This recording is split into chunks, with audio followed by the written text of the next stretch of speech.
Found it. What's a good red? I don't really know.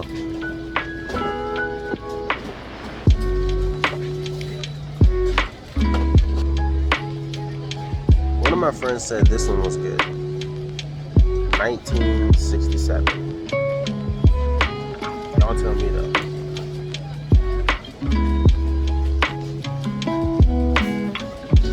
I don't know if it is. But there's a bunch others.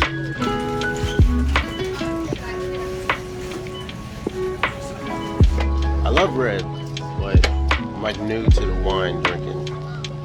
I love red. I don't know what's good. In the comments, tell me when y'all see it. Tell me.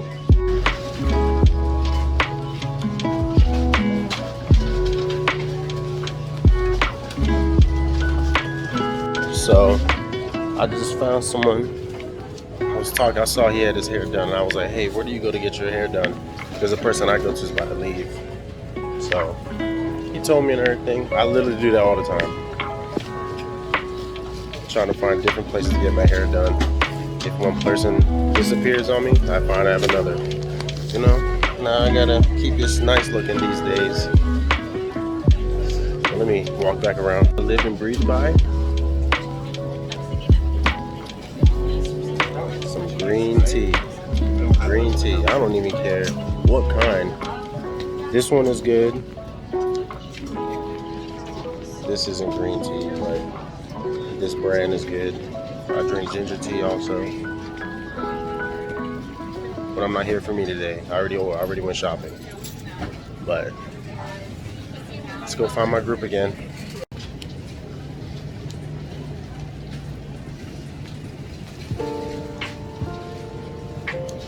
Found it. So what's up? Just came back from my run. I think I did about 4, maybe 5 miles. It was my first long run. It's not really a long run. It was my first semi-decent run since I hurt my leg a couple weeks ago. The run was alright. Feel better. It feels actually, well, it's hot as shit out there, but it feels, the run itself, the leg work and all that stuff, it was alright. My cardio still kind of there. I did have to stop for like 5 seconds, like right around the end, like right before the end. So I was like, damn, I can't push it through. But no, I had to stop for about 4 or 5 seconds, and then I was able to pick it back up. But yeah, man, as you can see, I'm sweating my ass off. It's definitely hot outside. I think I'm going to, no, I'll probably do it tomorrow. But feel a lot better, feeling good, glad to get back in the groove of things. Probably Friday I'll go for a semi-decent run again, and then the following week, depending how things go, I might actually, like that Monday, I might go for a quick run on Monday to do, I might do a long run on Monday. Tuesday I'll do some strength training. Wednesday probably a long run. Thursday strength training. Friday a long run probably.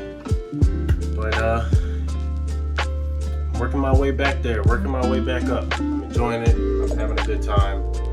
It's definitely it's different running in the summer.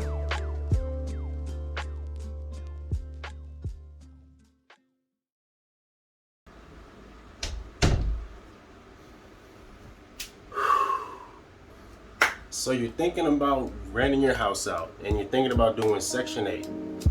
These are the pros and cons of what I feel like from the little experience that I've had with renting with Section 8.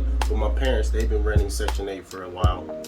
So my little experience with renting to Section 8, these are the pros and cons that I've kind of gathered in these past 6-7 months, I believe. I think we started renting it in September last year. So yeah, about 7-8 months, almost a year, almost. But here's the pros and cons of renting with Section 8. Pros, and I know everybody's gonna be talking about it, but it's obviously the money. You got guaranteed money. You start getting paid literally immediately. You're always gonna get a check the first of the month, or between the 1st and the 5th of the month. You're supposed to be the first. The check's supposed to be sent out on the 1st, so you're always guaranteed money there, and it's always gonna be on time, usually.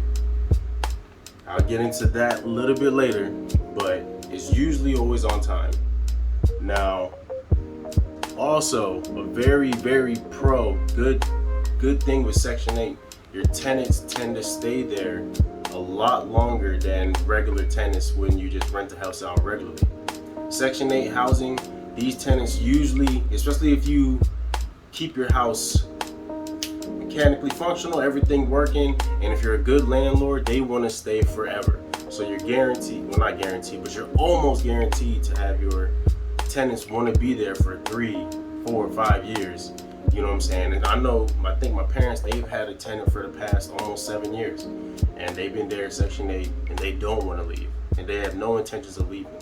So that is a big pro when it comes to Section 8. You know, you have longevity when it comes to that income. And then Section 8, like I said earlier, you're almost always on time.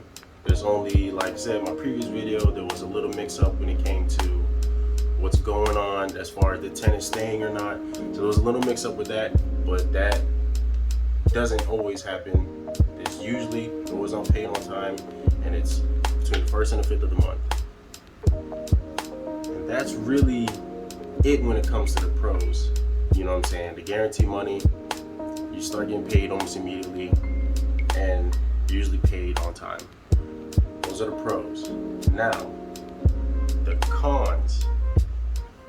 There's a lot, but let's go through it. The con, Section 8 tenants, they don't care about the house, you know what I'm saying? They'll mess it up. It is what it is. I've never seen a house that's been rented Section 8 that wasn't messed up. They almost always tear the house up. But, like I said previously, they tend to stay a while, so it's kind of one of those, yeah, the house is messed up, but they've been here for 5, 6 years, you know what I'm saying? So I can pay for the fix up of the house, stuff like that. Another con, Section 8, for any minuscule reason, they can come inspect your house, and then they can turn the pay off if they find just one. It doesn't matter if it's just a light bulb that isn't right. They can come in and be like, hey, you failed inspection, we're cutting the pay off. And then you gotta hurry up and try to get there, and they take their time to come and try and inspect it again. So definitely, you always have to stay on top of things. And it is going to be hard because you don't live there, you just renting your house there. And sometimes tenants don't tell you when something's messed up.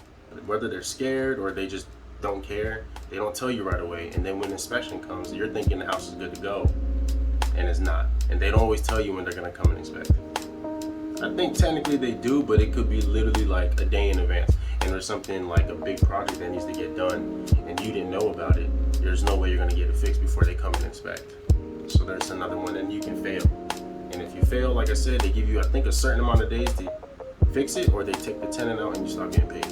Your caseworker, the person that's in charge of the tenant,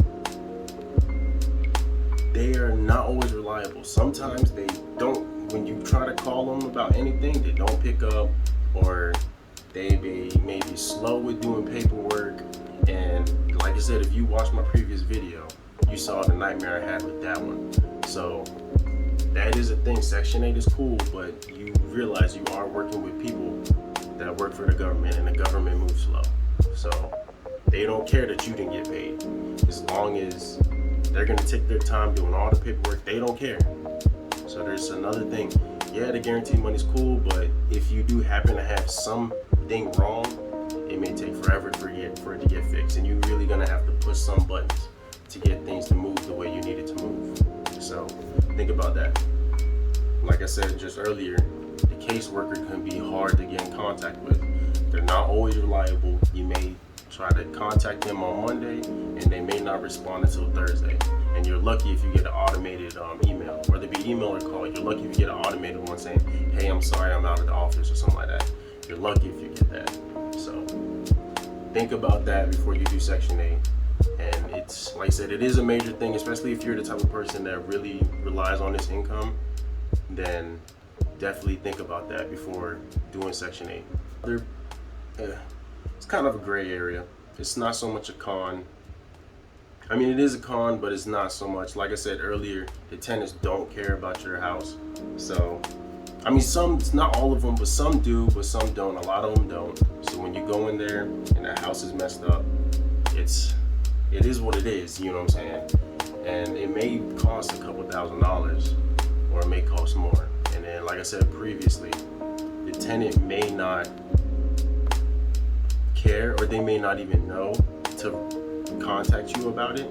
So like a small problem can end up being a huge problem because they didn't contact you in time, whether it be a leak or whatever it is. They may not have it may not even be their fault, but they may feel like, oh, if I tell them, I'm gonna get in trouble, so they don't say anything. So you got to remember that. Stay on top of your unit. I'm not saying go in there all the time, but like check on it every once in a while, make sure everything's good to go, and then so that way there's not too many problems. But overall, with all that, I see more good than I see with the cons. Yeah, the cons list seemed a little bit longer, but the money, like I said, the guaranteed money, you get paid on time, and we're okay. Yeah, you usually get paid on time, and you start getting paid right away. And like I said, oh, another thing with the cons, their Section 8 sets the price that they're gonna pay you. You can suggest like, oh, I want 16, but they're gonna give you whatever they think the house is worth. So it's not a con, or it is a con, because you may think, oh, this house is worth this much, so much I should get paid, and then they come in with like a lesser number than that, so you're like, okay, you know what I'm saying? But you got to remember that Section 8 is in control of the money. All aspects, they are in control of the money, so you don't really have much of a choice when it comes to that. But like I said, dealing with Section 8 for the amount of time I have is definitely worth it, especially if you have the funds to take care of the house, do everything. If it's in an area where you feel like Section 8 works, do it. Sometimes you may be in a nicer area, so you wouldn't want to Section 8 that nicer area, because you might be able to, Section 8 may be say you can get 15 here, but you might be able to get $2,000. So there's always, you got to do your research before you do Section 8, or if you decide, whenever you do any kind of investment, you plan on renting a house out, do your research, check before you, check the area, what the rent is in the area, check to see if it's more of a owner area or a renter's area. And meaning like more people rent here as opposed to own, so that kind of dictates like what the rent is going to be, you know what I'm saying? And it kind of dictates the kind of people that's going to be there. So I hope this video helps. I hope it definitely opens your eyes to other options as far as like renting your house out. There's many different options, and I think I'm gonna make a whole nother video on like the different options that I do when it comes to renting houses. This is your boy Mike, aka I'm not really kited for life now. My name is just Mike Mills. I think if you look me up, it was just say Mike Mills now.